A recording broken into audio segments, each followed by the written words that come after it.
Bertepatan dengan Hari Tani Nasional, Istana melalui Kementerian Sekretariat Negara pada Rabu 24 September menerima audiensi 3 kelompok petani yang sebelumnya melakukan aksi demonstrasi di berbagai titik, mulai dari kawasan Patung Kuda, Monas, hingga depan gedung DPR dan MPR RI. Presiden Prabowo mengutus Wakil Menteri Sekretaris Negara Juri Ardiantoro, Menteri UMKM Maman Abdurrahman, hingga Wakil Menteri Perindustrian Faisal Riza untuk menemui perwakilan petani dari Serikat Petani Indonesia, Aliansi Gerakan Reforma Agraria, dan Koalisi Nasional untuk Reforma Agraria. Pertemuan berlangsung tertutup selama hampir 5 jam, di mana ada 6 permohonan yang diutarakan, salah satunya soal pembentukan Dewan Reforma Agraria. Dan yang terakhir, yang keenam, kita menuntut supaya pemerintah segera untuk membentuk Dewan Reforma Agraria Nasional.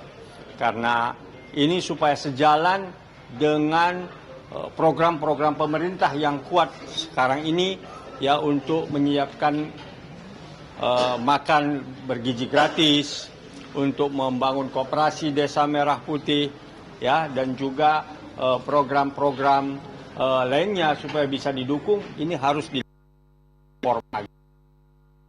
Dewan Reforma Agraria Nasional dan Dewan Kesejahteraan Nasional untuk Petani.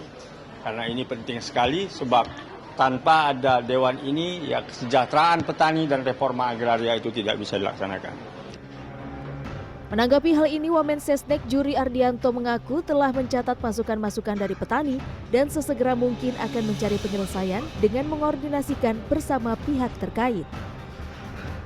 Kemudian selanjutnya kami akan coba cari jalan keluar, mempertemukan para pihak, mengkomunikasikan pihak-pihak terkait, dan mencari jalan keluar secepat-cepatnya apa yang bisa kami lakukan.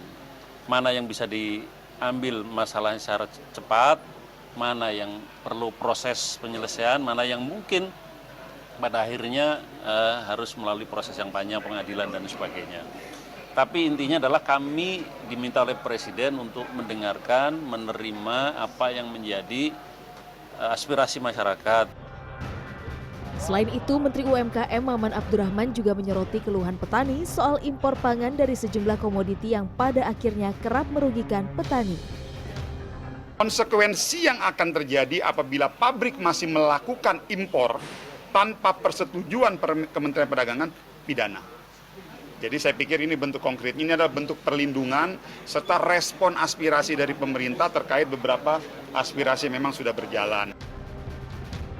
Selain Dewan Reforma Agraria dan masalah impor pangan, sejumlah kelompok petani ini juga menyuarakan beberapa hal seperti masalah tanah-tanah objek reforma agraria yang berasal dari perkebunan dan kehutanan agar segera dibagikan kepada petani. Juga soal revisi undang-undang pangan yang dapat menegakkan kedaulatan pangan di Indonesia. Nabila Putri, Andika Marianto, Jakarta.